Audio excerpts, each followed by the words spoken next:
And now, Ms. Belsches.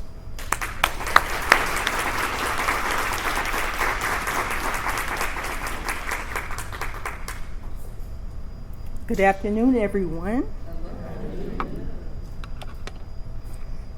First and foremost, I want to thank God for being here, and I want to thank each and every one of you for coming out today. As the person that was blessed to finally verify that Mrs. Walker was born in 1864 instead of 1867, it's a blessing to be conducting this lecture today. And I want to thank the library, the Richmond Public Library, Ben, Susan Revere, Scott Firestone, the director, and everyone else for allowing me the privilege and honor of conducting this lecture. I thought that it was, and I think that it is important to expand the narratives on her life. And we're going to see that she made invaluable contributions, not simply in banking, but in public health, civil rights, the Negro Reformatory Movement, and several other themes, if you will. So without further ado, and we'll get started, but I also want to acknowledge some special groups here today. The National Park Service folks, I know Nathan, good to see you, and everyone else. I want to acknowledge and give special credit to the former members of the Maggie L. Walker Historical Foundation. Okay? They were integral in saving the house, and that story really needs to be told. I'm honored that Mrs. Muriel Branch is here. She was one of the founding members and drivers. She has authored multiple books on Mrs. Walker, so she can answer your questions. And she is the author of the Encyclopedia Virginia entry that you can see online. So I can't share with you enough about the invaluable role of the Maggie L. Walker Historical Foundation. Okay. They did indeed save the house and conduct the research necessary to make it a national landmark, the list of National Historic Landmarks, and so on and so forth. I want to also thank members of the Maggie L. Walker Alumni Association. Mr. Hopkins is here. Thank you, sir. And thank everyone. So without further ado, we'll get started. Oh, it's going to share with her the room up here. Okay. All right.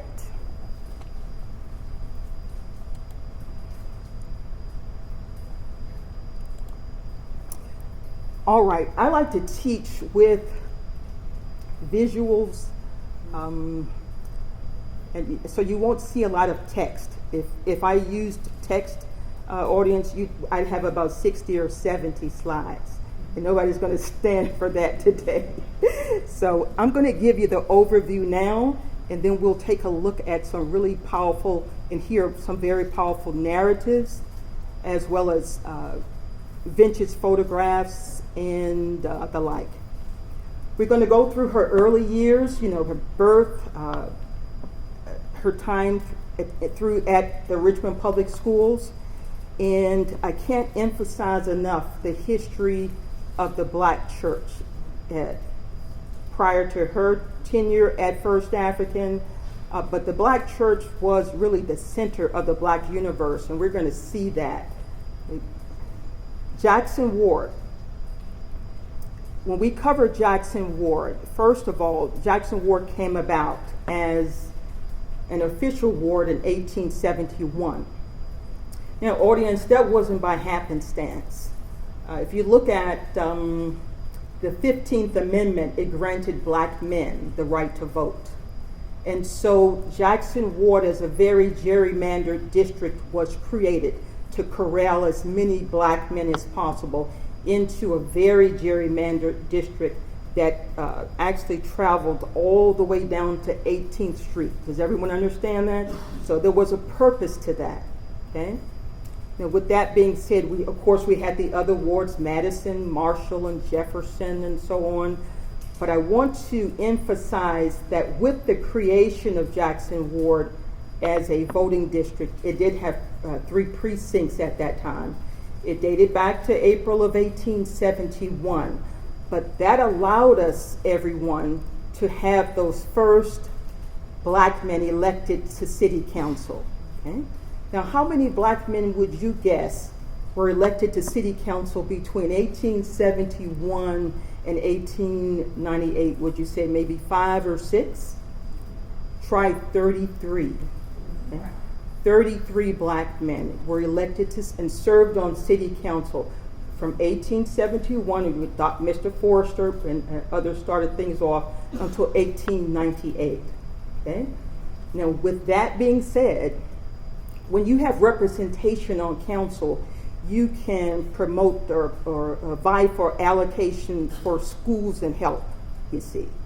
Now, along came the 1902 Constitutional Convention, and that convention was really pulled together with one major thing in mind, and that was to disenfranchise as many black men as possible in terms of their voting rights.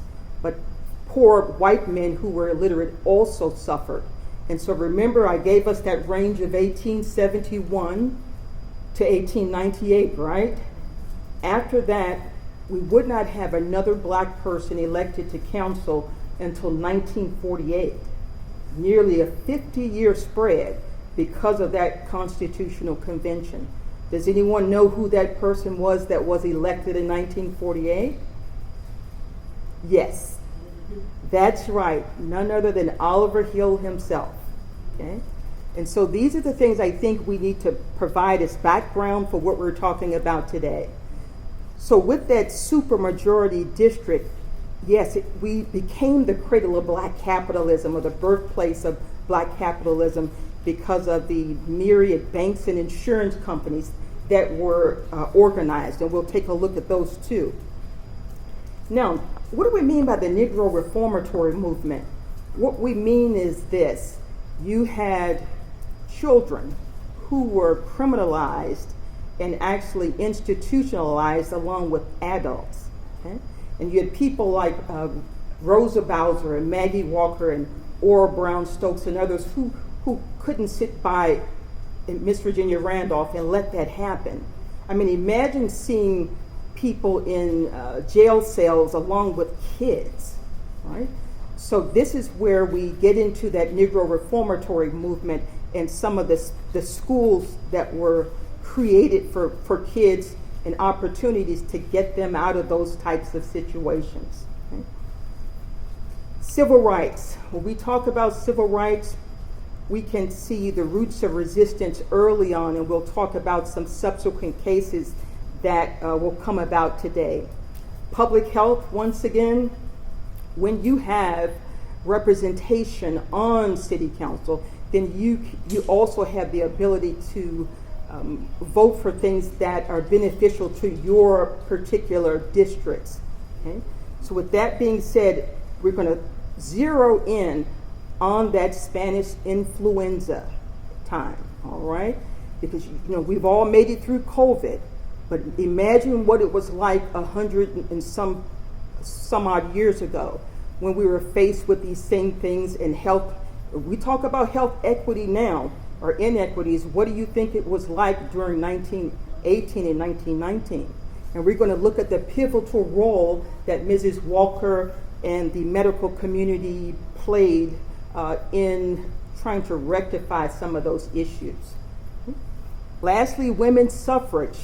When women gained the right to vote, you have Ora Brown Stokes, Rosa Bowser, and many other ladies forging ahead, particularly with educating people prior to being granted that gift to vote. And we'll take a look at some entries from Mrs. Walker's actual diary. All right, so without further ado, we'll get started. All right, we start with the Van Lew Mansion, everyone, because it is routinely believed that Mrs. Walker was born on that estate in Church Hill. Okay? Her mom worked for Elizabeth Van Lew. Are some of you are familiar with her?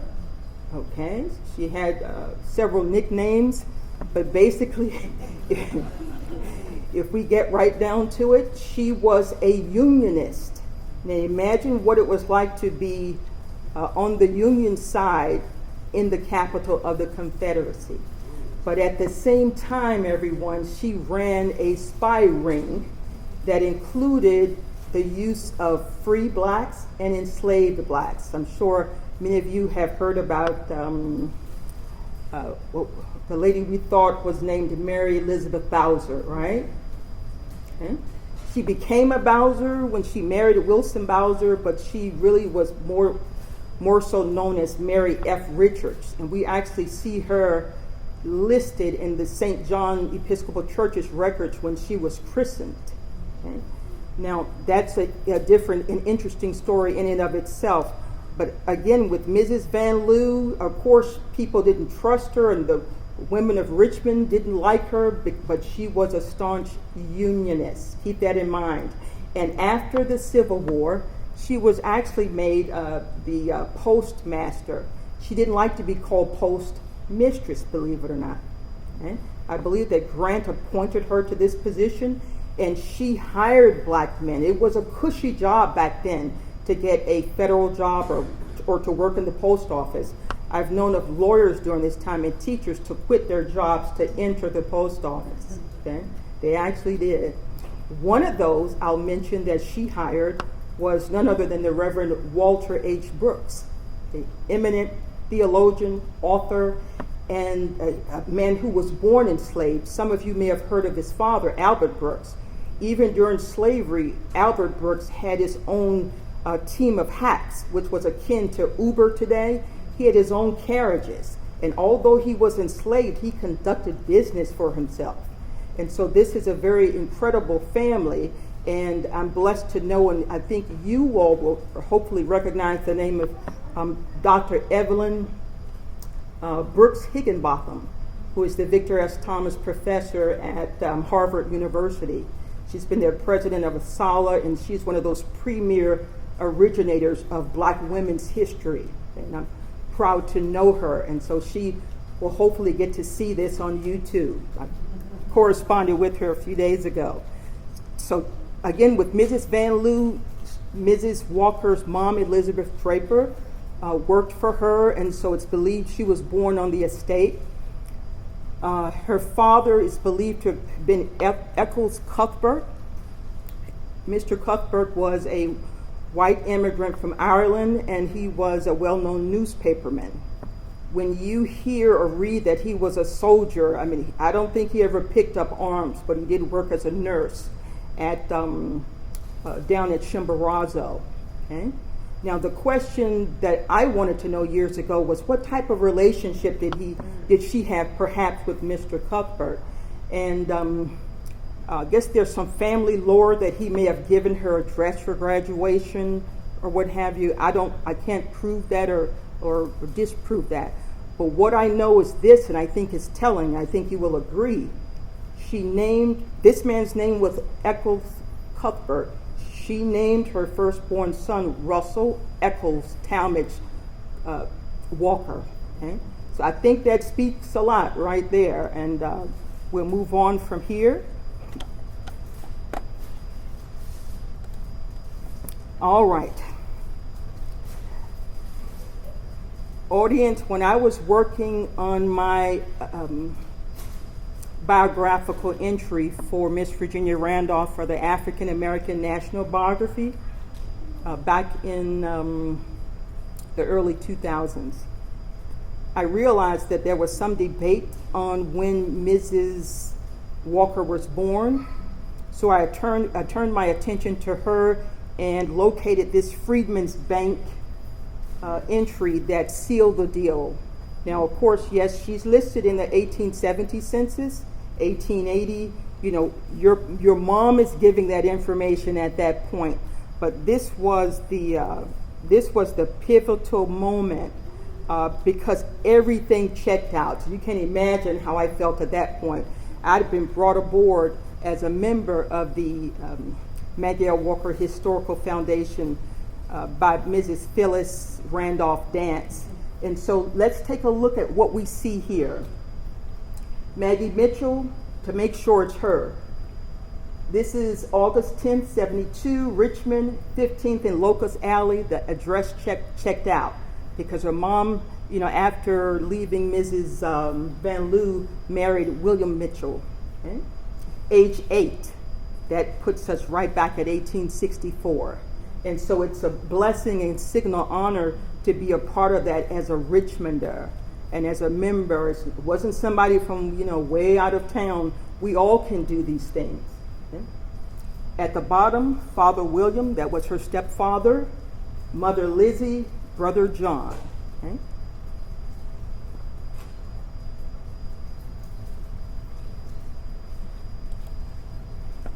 All right. Speaking about the role of the Black Baptist Church. Again, as I said previously, the Black Church here was the center of the Black universe. You develop your moral compass there and at home. You're disciplined, but people learned the basic tenets of learned their organizational skills through church. You had mentors at your church, whether you were members of the elite free Black families or whether you were making it day to day as an enslaved person. Everyone worshiped together. Okay?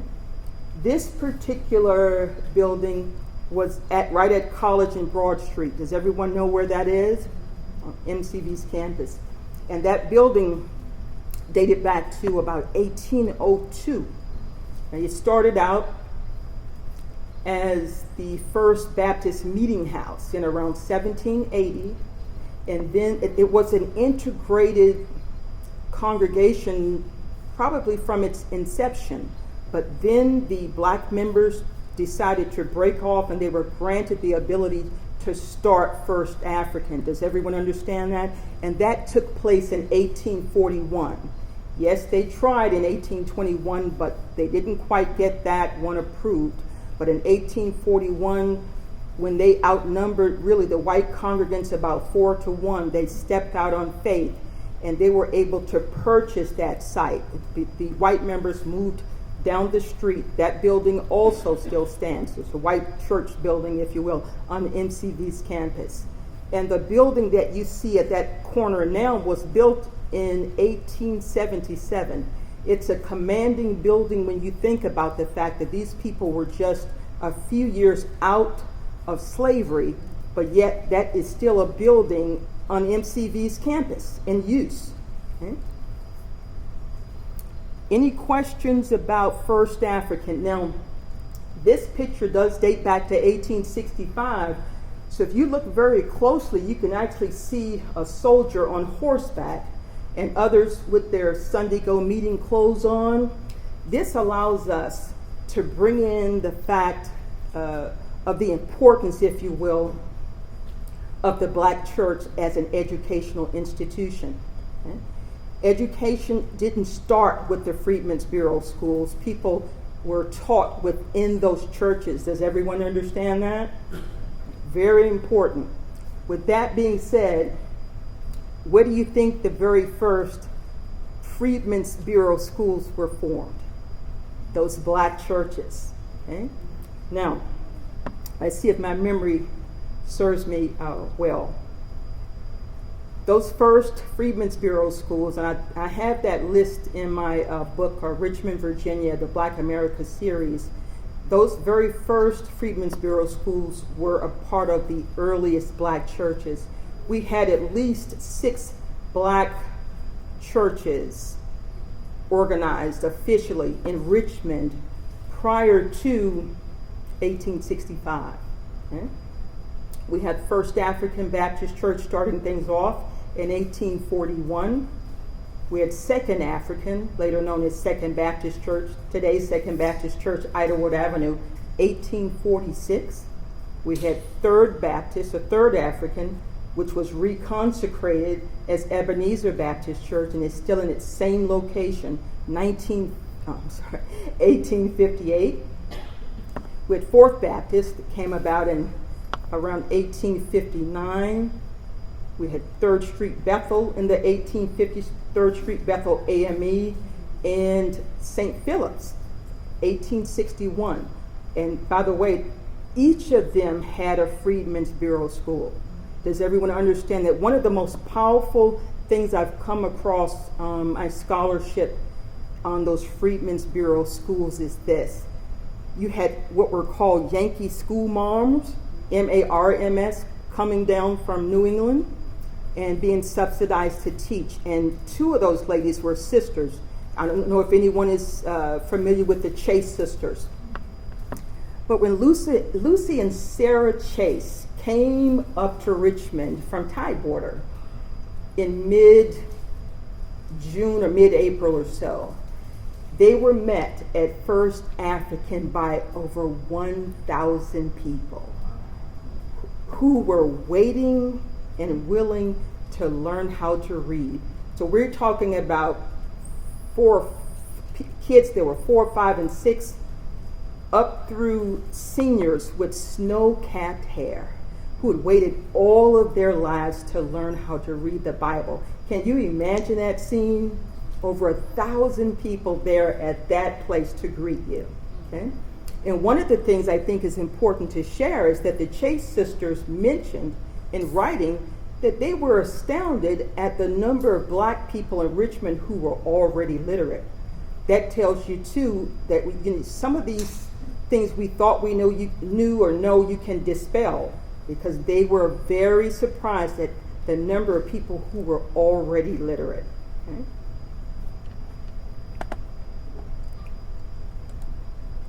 All right.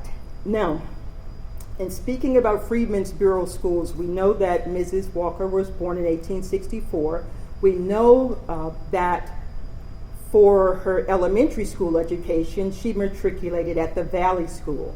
Okay? And she later taught there after she finished high school. But this is the stellar school that you really need to know more about. And there are wonderful records here at the Richmond Public Library that I've utilized over the years, as well as Virginia State.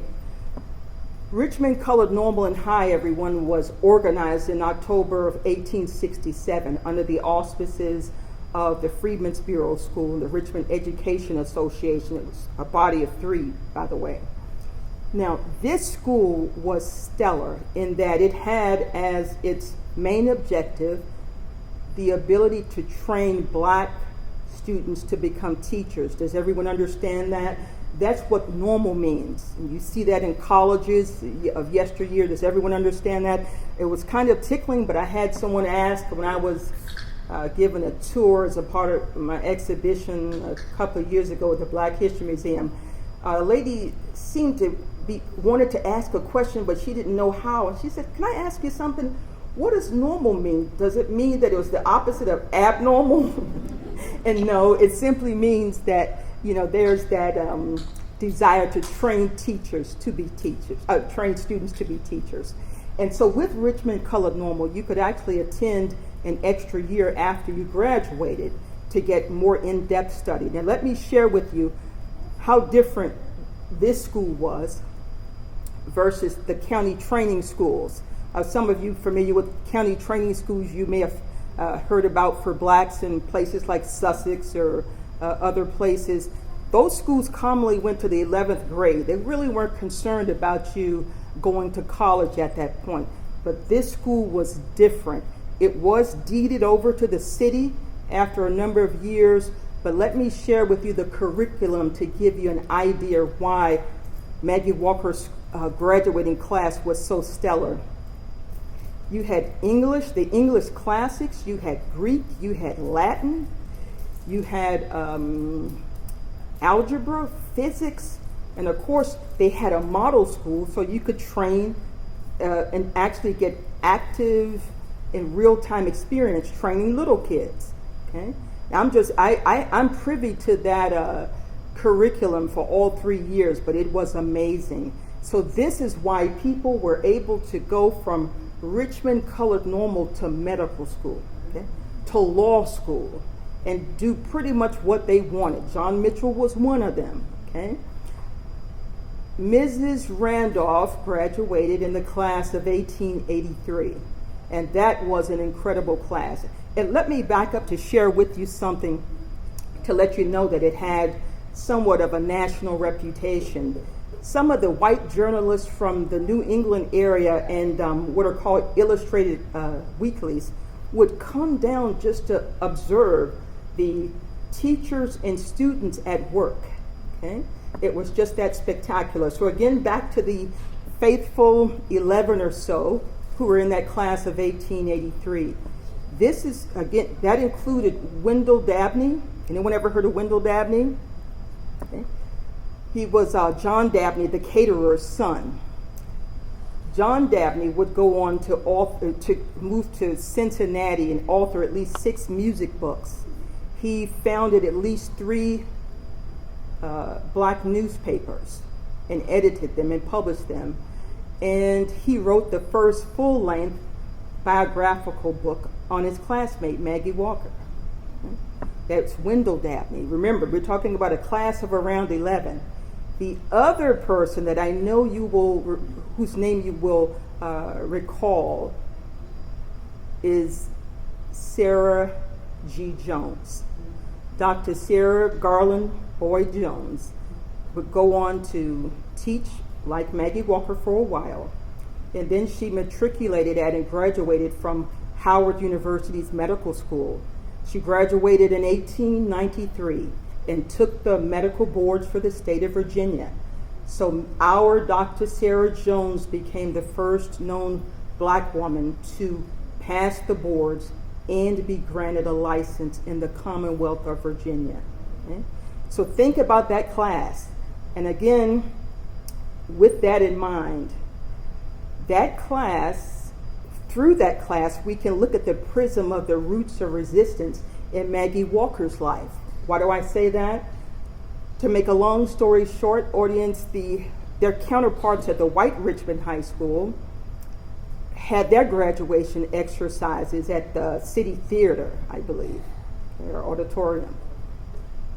And the black students at Richmond Colored Normal were relegated to having their graduation exercises at usually First African because they could accommodate the numbers. But they said, no, we want to have ours also at the City Theater. And they went on strike. So this is one of those first documented strikes, within the city school system. But you can see the roots of resistance and the quest for civil rights even amongst those teenagers. Does everyone understand that? The folks acquiesced and they ended up having their exercises at the school, okay? Because the powers that be at the theater said, okay, you can have it here, but we have to adhere to the segregating principles. And they were like, no, we're not going to do that, okay? Any questions about that? Very powerful seeds and roots of resistance. But I'm going to share with you some scholarship that I've only published. Mrs. Sarah G. Jones was not only the first black woman in the Commonwealth to pass the boards and to be granted a license, because it was actually a 2-step process. Our Dr. Jones also has the distinction of being the first native lady of Virginia to pass the boards and be granted a license. How do I know that? It's because the lady who passed it 2 years before her, Dr. Celie Haynes, was from South Carolina by way of Massachusetts. So our Dr. Sarah Jones retains the distinction of being the first native Virginian woman to pass the boards here and to be granted a license. Okay.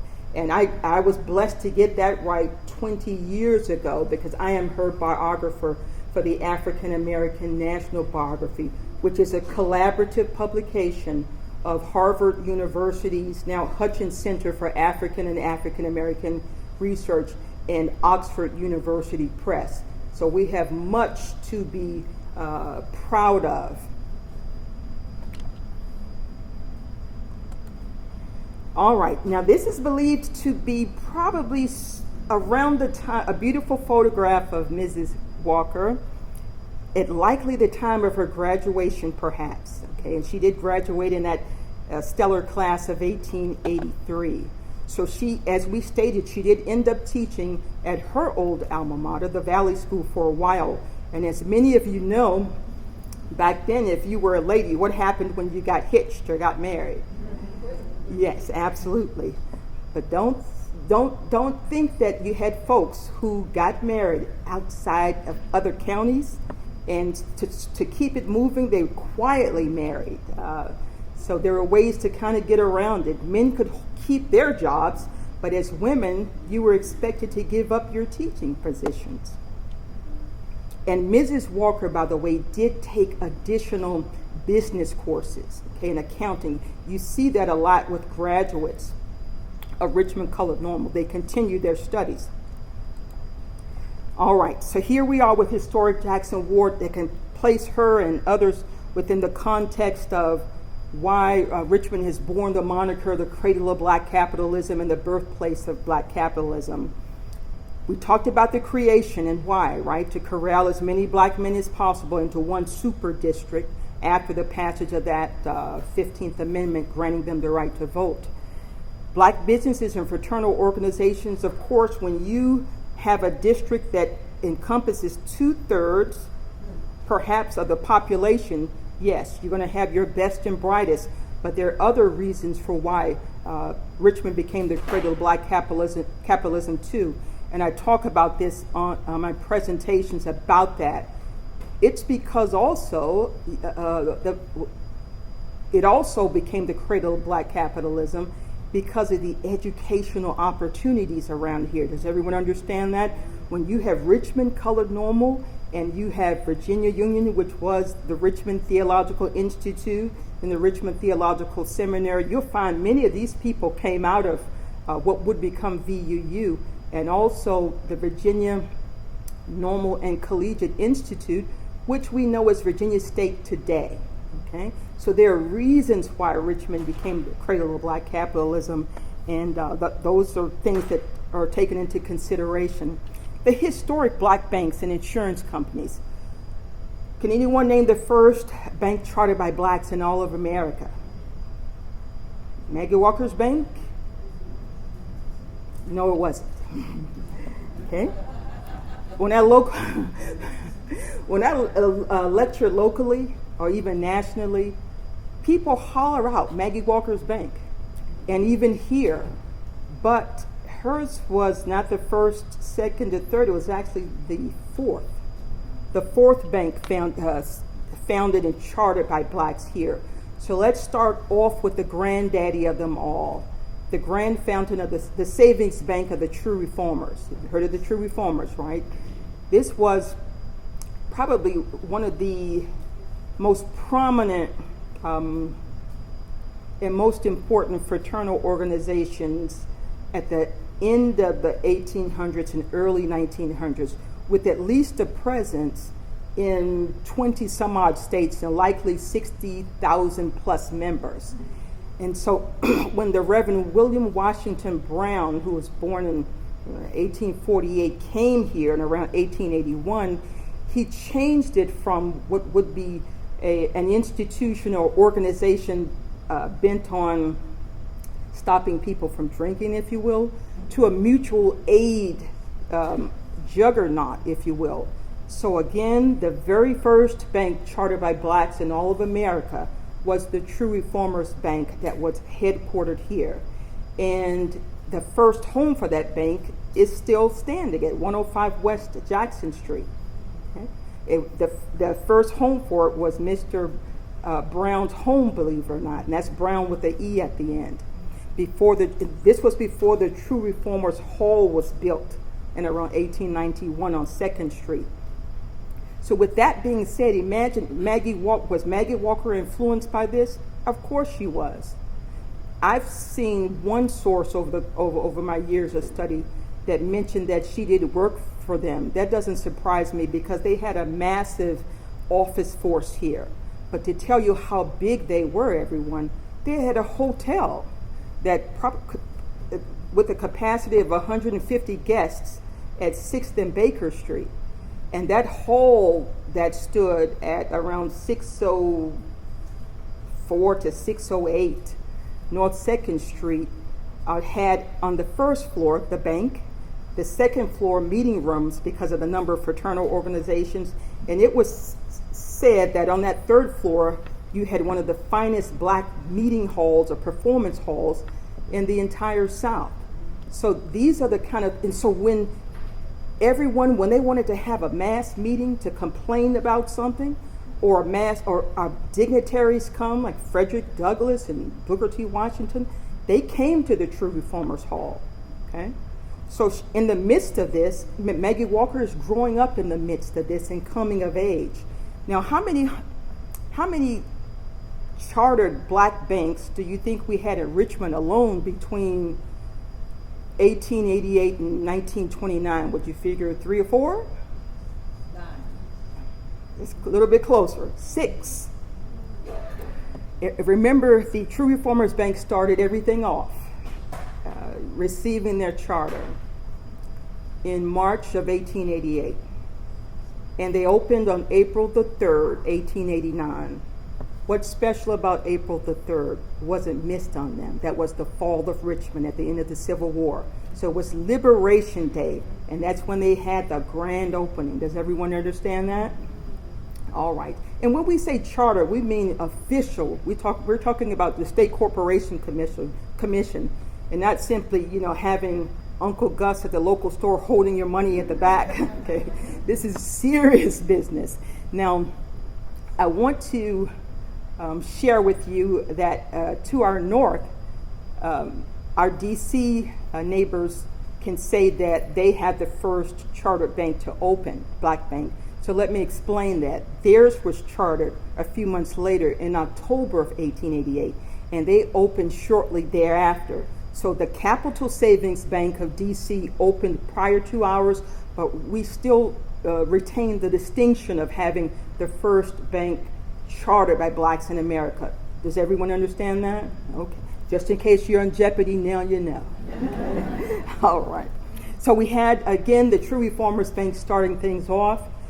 And then the second bank was the Nickel Savings Bank with John Mitchell's Bank, 1896. And then we had the Nickel Savings Bank was the one that was started by Reverend Tansel, Dr. Tansel, and others. It was in Churchill, but it had a branch in Jackson Ward. Okay, so we're going to see that really all 6 black banks had a presence in Jackson Ward.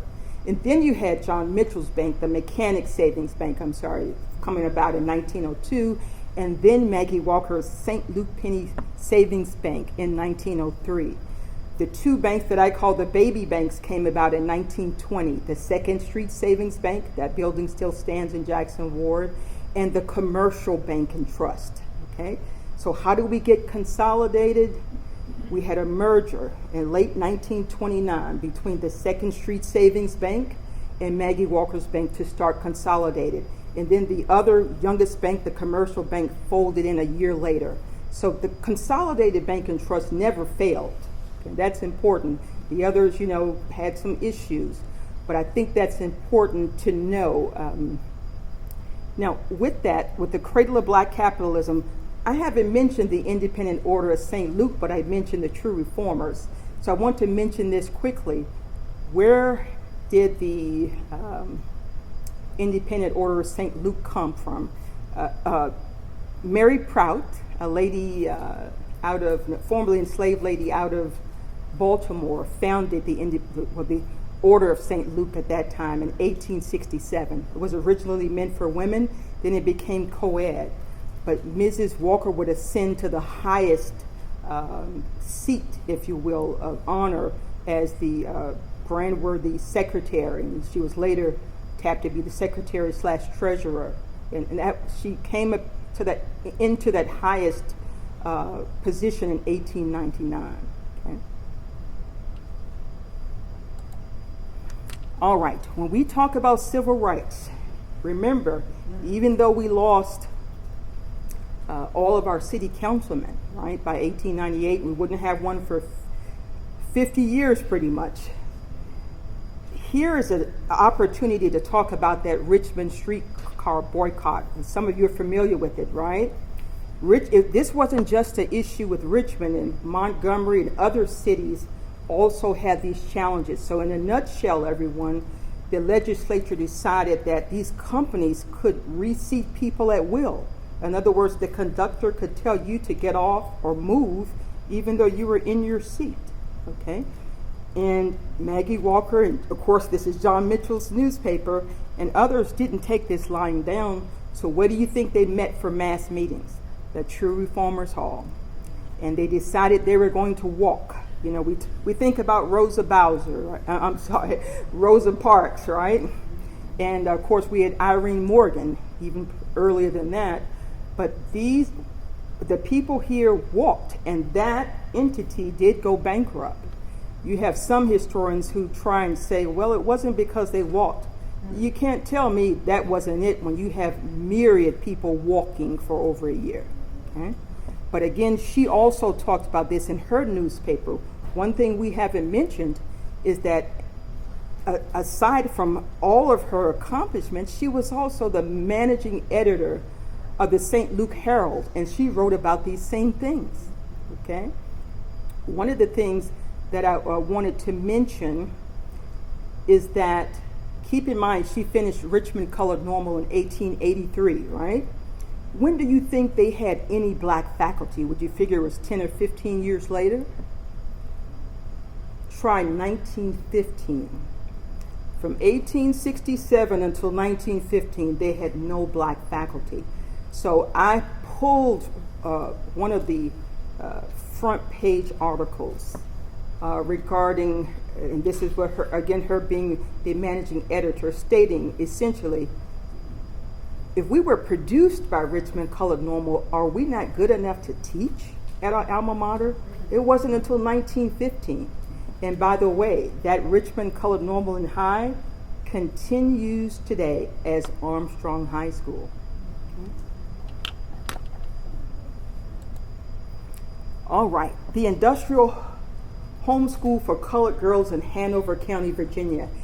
This visual allows us to speak to the Negro reformatory movement. Remember, we spoke earlier about children being criminalized. There are photographs of kids being on chain gangs in the South.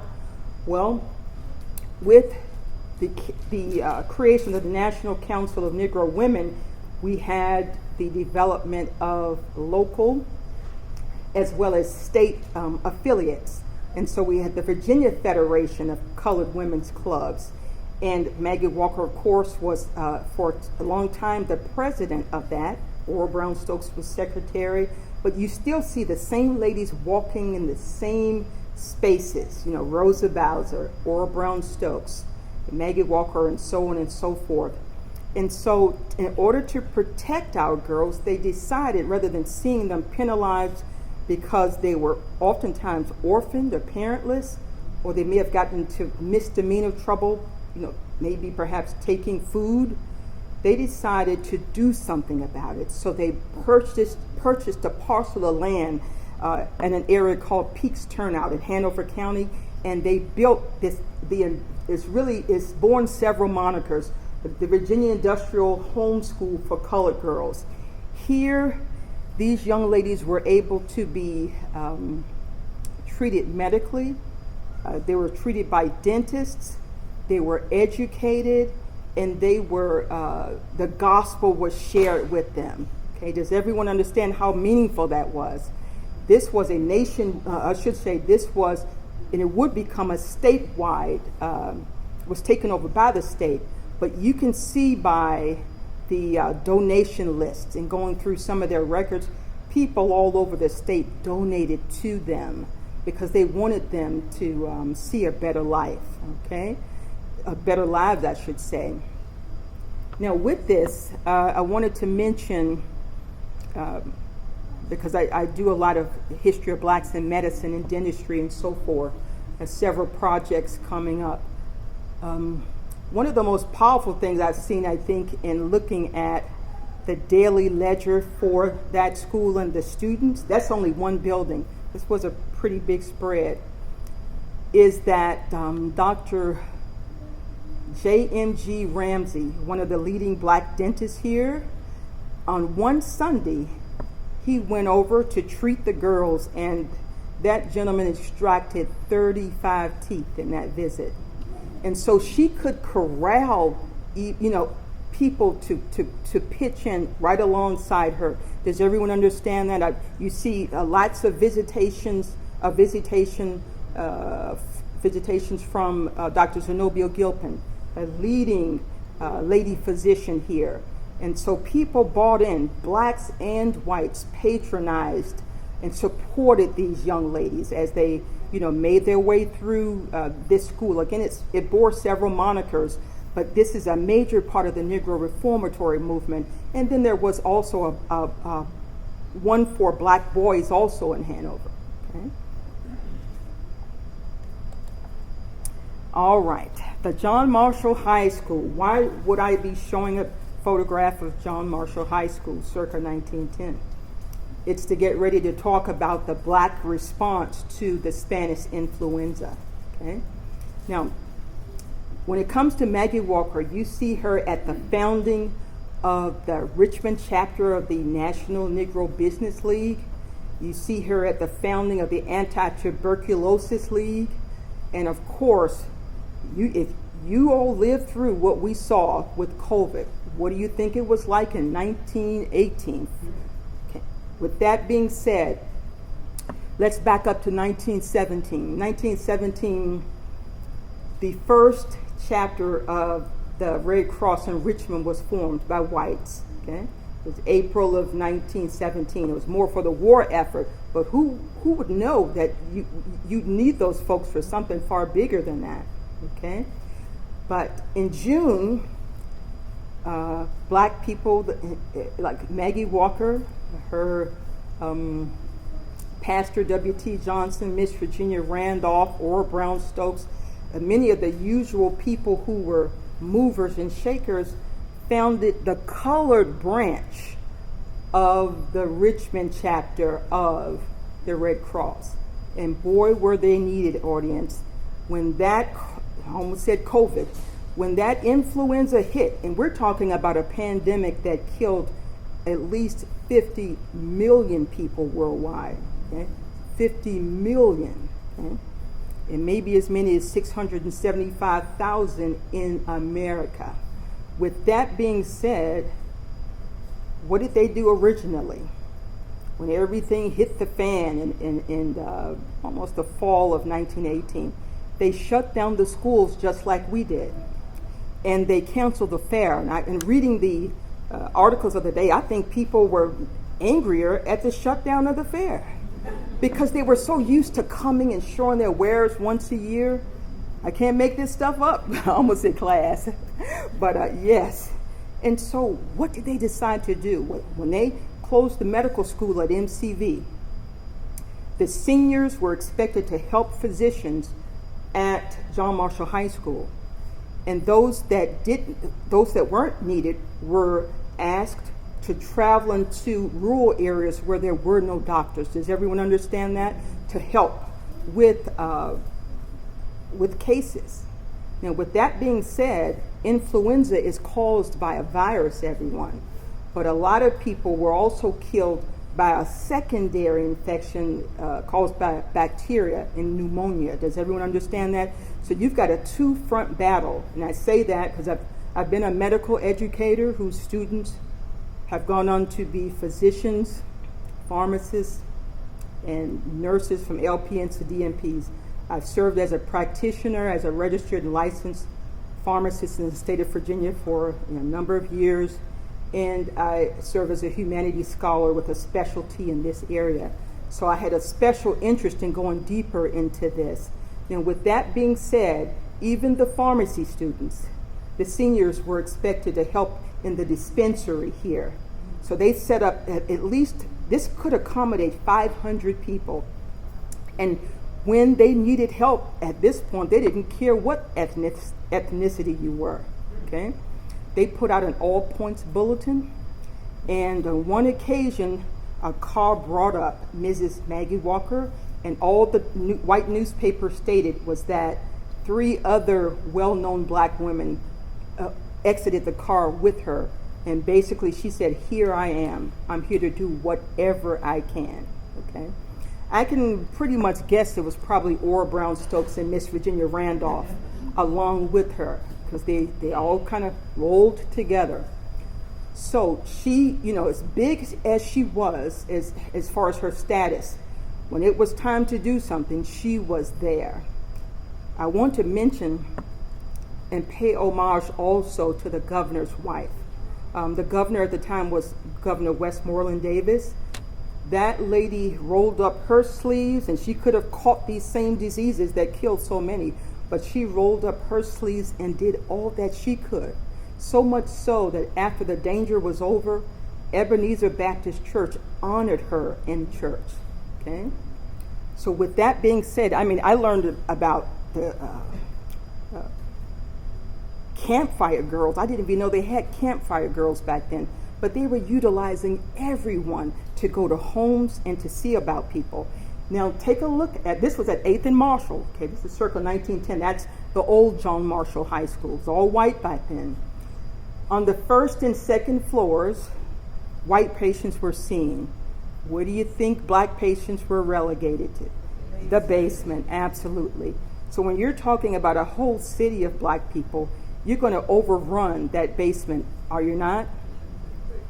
So this is where the blessing comes in, where Maggie Walker was able to call upon Governor Westmoreland Davis and said, let us turn Baker Elementary School for blacks into an emergency hospital for black patients. And he did so. So with an appropriation, the heating and water systems had to be brought up to speed.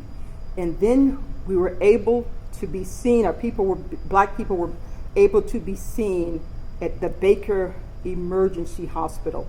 Does everyone understand that? To see, these things in writing, but she used her influence for all of us. Okay? All right. Thank you for your patience. We're almost done here. All right. We've got the Baker School. How do you set up a staff? The staff was already here. You had some of the most brilliant doctors and surgeons and nurses you'll ever find right here in town. Okay? For one, how many of you realize or knew that in 1902 we had not one but two black hospitals in Jackson Ward alone?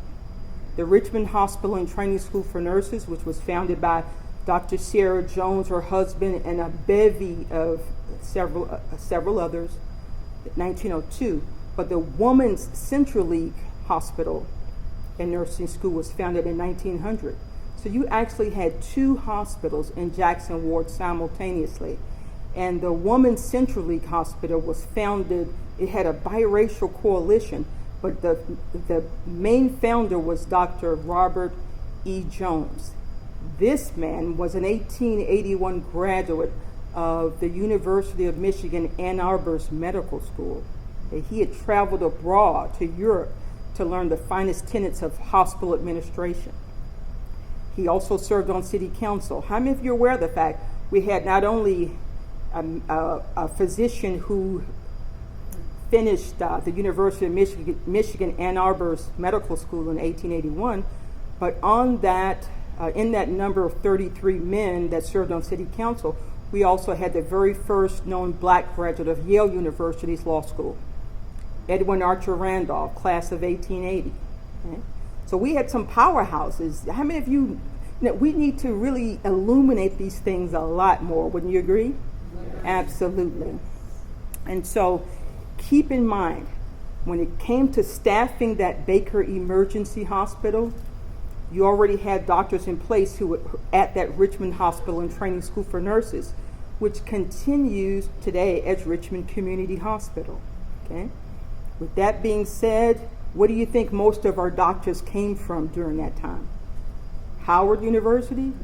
Yes, Howard, Meharry, but what people know a lot less about is the Leonard Medical School of Shaw University. Shaw University is Virginia Union's first cousin in Raleigh, if you will. Both were started in 1865, but to make a long story short, audience, Shaw at one point had a medical school, which graduated over 400, a pharmacy school, which graduated maybe 100, and even a law school. And you cannot, without difficulty, point to any black hospital formed in Virginia or North Carolina that did not have a Leonard medical graduate in its number. Does everyone understand that it's just that important?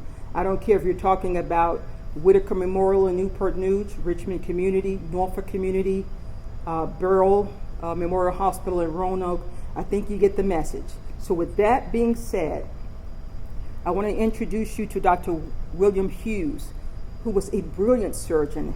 He graduated from, first of all, Virginia Normal and Collegiate Institute, which continues today as what? Virginia State University.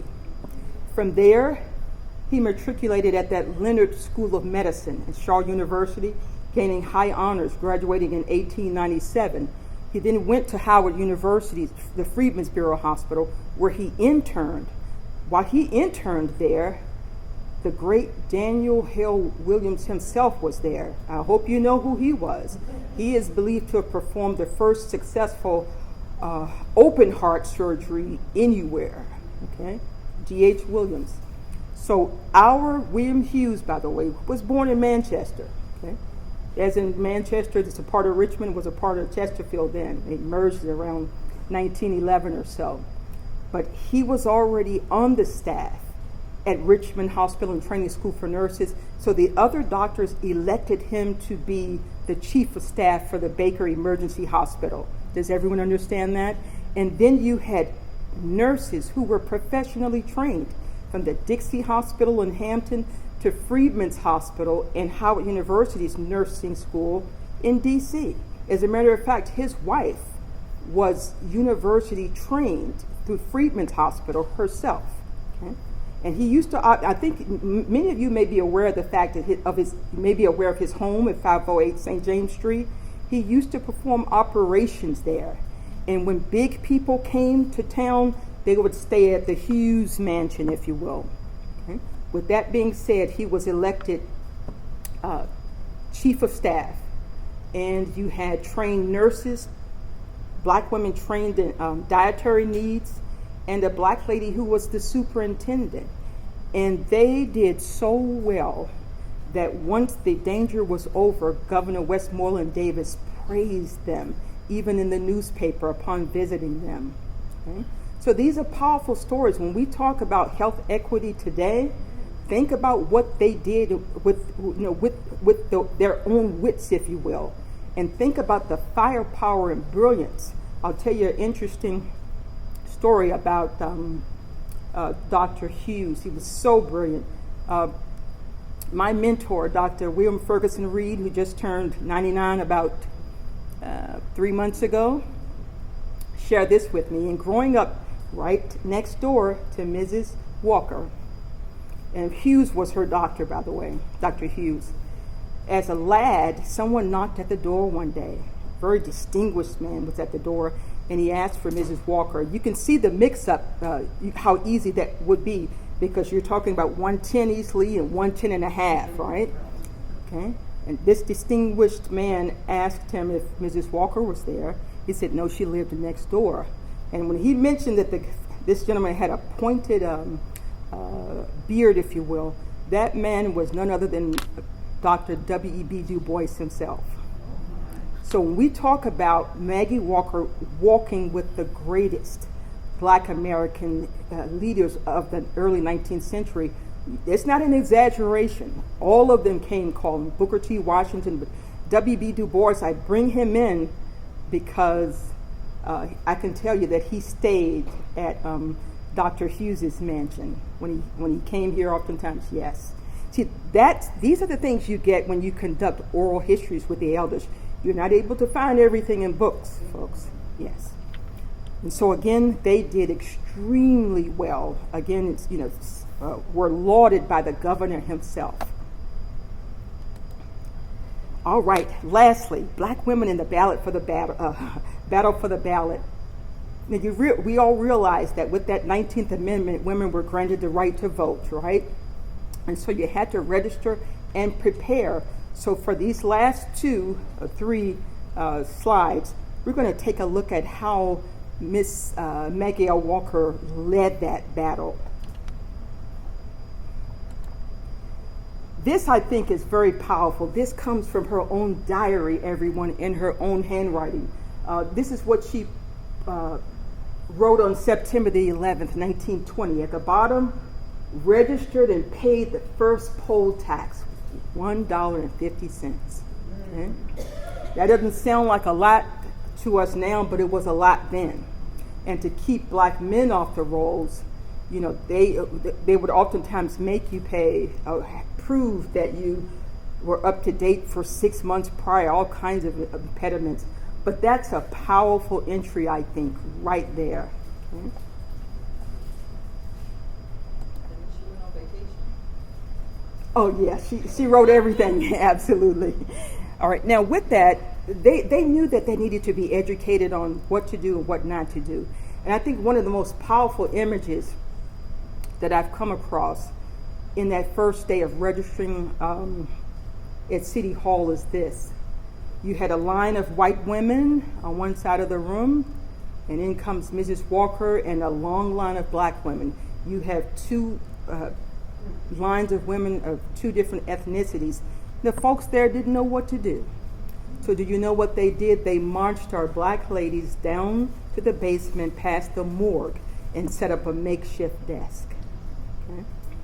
With that being said, every day, and it is delineated in her diaries, that she kept on those folks because they needed to have the necessary personnel to register all of those black women. Does everyone understand that? And there were days when they came up short or they had abbreviated hours. So you had women who were in line when the place closed. Some of that sounds familiar, I'm sure. Okay? So, they were sophisticated. This was like the Manhattan Project. They developed a plan so that she could call women when the line got shorter or the lines got shorter.